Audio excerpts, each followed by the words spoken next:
Para que nossas preces sejam respondidas, precisamos transcender a dúvida que muitas vezes acompanha a natureza positiva do nosso desejo.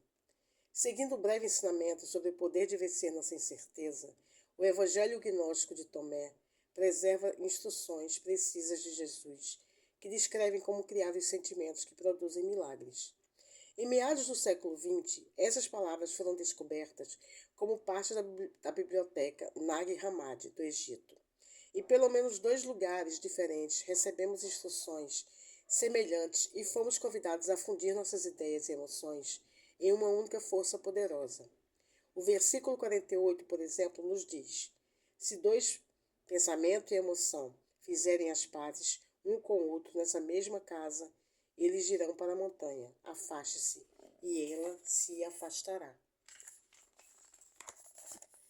O versículo 106 é notavelmente semelhante, reiterando: quando vocês fizerem de 2 um, quando vocês disserem montanha, afaste-se, ela se afastará.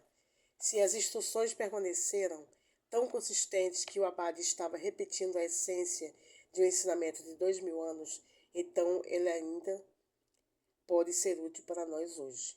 Usando uma linguagem quase idêntica, tanto o abade como os pergaminhos estavam descrevendo uma forma de prece e um grande segredo que foi amplamente esquecido no Ocidente.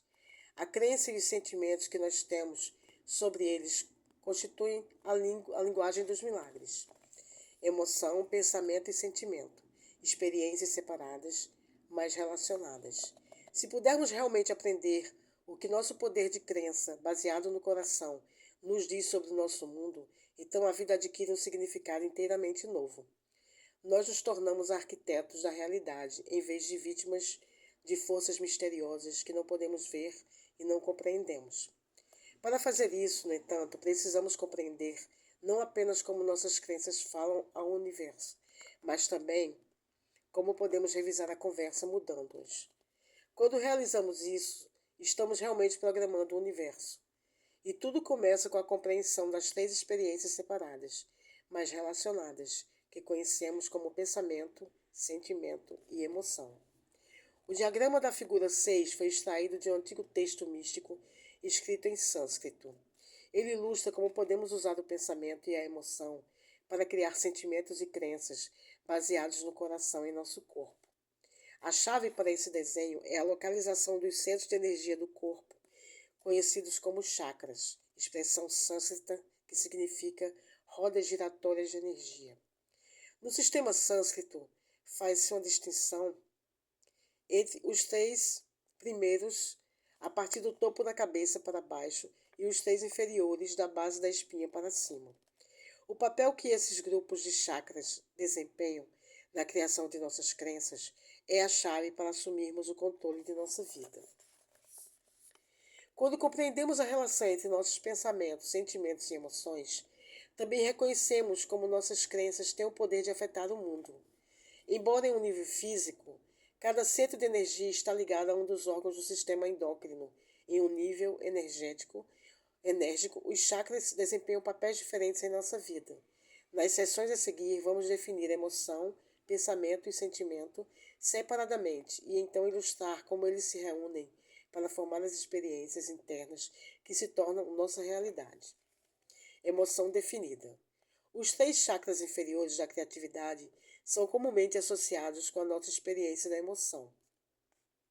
Quando pensamos nesses centros como energia pura, eles representam as 2 únicas emoções básicas que somos capazes de sentir na vida: amor e tudo que pensamos como seu oposto.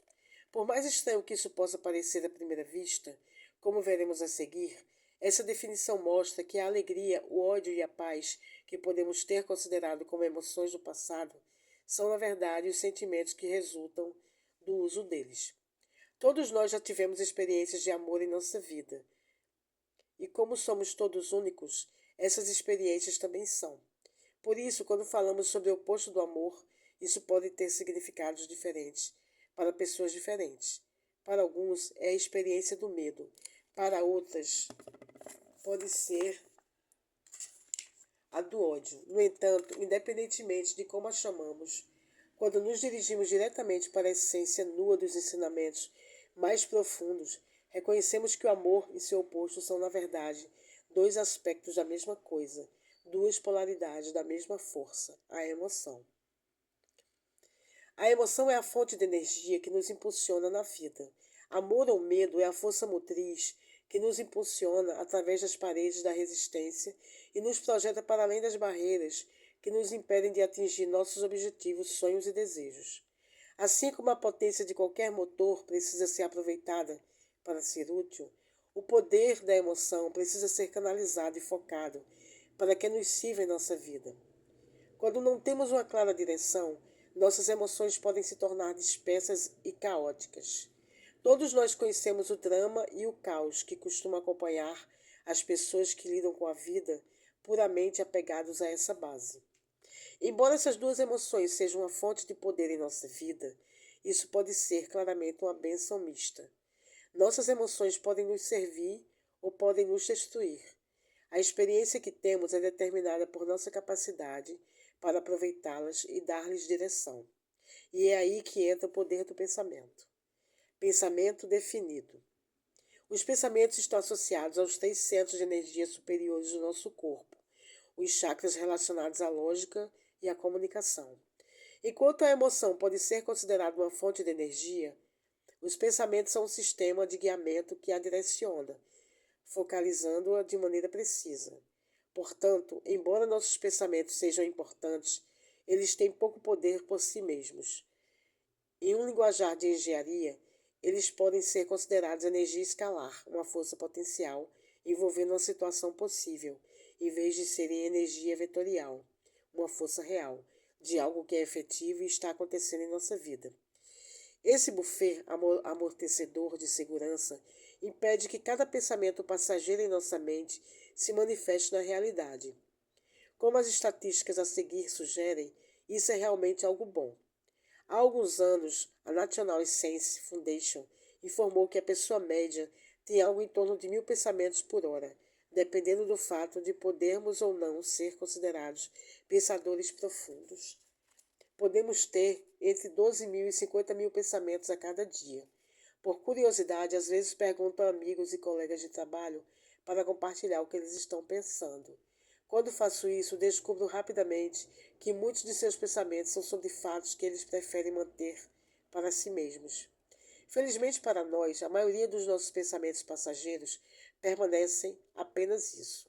Breves lampejos que nos mergulham no que poderia ser, no que pode vir ser ou no que foi. Sentimento definido. Um pensamento sem a emoção para alimentá-lo é apenas um pensamento. Não é bom, ruim, certo ou errado.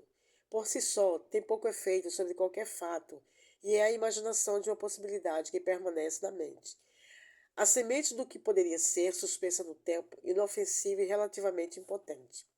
Chamamos o pensamento sem um combustível emocional que o traria para a vida de um desejo. Embora possivelmente bem intencionados, nossos desejos provavelmente exercem pouco efeito sobre nosso corpo ou sobre o mundo, até que o despertemos. Desse modo, um sentimento é a união que nós pensamos com o combustível do nosso amor ou medo por nosso pensamento. E agora temos uma definição para sentimentos e uma maneira de entender como eles são diferentes das emoções. É claro que, embora existam apenas 2 emoções básicas, amor e medo, podemos experimentar um número infinito de sentimentos. Exemplos deles são rancor, compaixão, raiva, ciúme, gratidão, descrença e paz, para citar apenas alguns. Em um linguajar de engenharia, eles são uma forma vetorial de energia. Em outras palavras, eles estão onde a ação está e podem realmente fazer com que os fenômenos e fatos sejam realizados. Nossos sentimentos podem mudar o mundo. Crença, um tipo especial de sentimento. A crença é uma forma de sentimento. Quando temos uma crença a respeito de alguma coisa, geralmente temos um sentimento, muitas vezes intenso, sobre ela. Qualquer dúvida sobre a veracidade dessa afirmação desaparece rapidamente quando pedimos às pessoas que compartilhem conosco seus sentimentos sobre tópicos com raízes morais que disparam suas crenças mais profundas. A pena de morte, pesquisas sobre células-tronco, seja para ensinar criacionismo ou evolução na sala de aula, aborto e suicídio assistido são, todos eles exemplos de tópicos que extraem de nós fortes sentimentos quanto à sua retidão ou à sua inclinação errônea.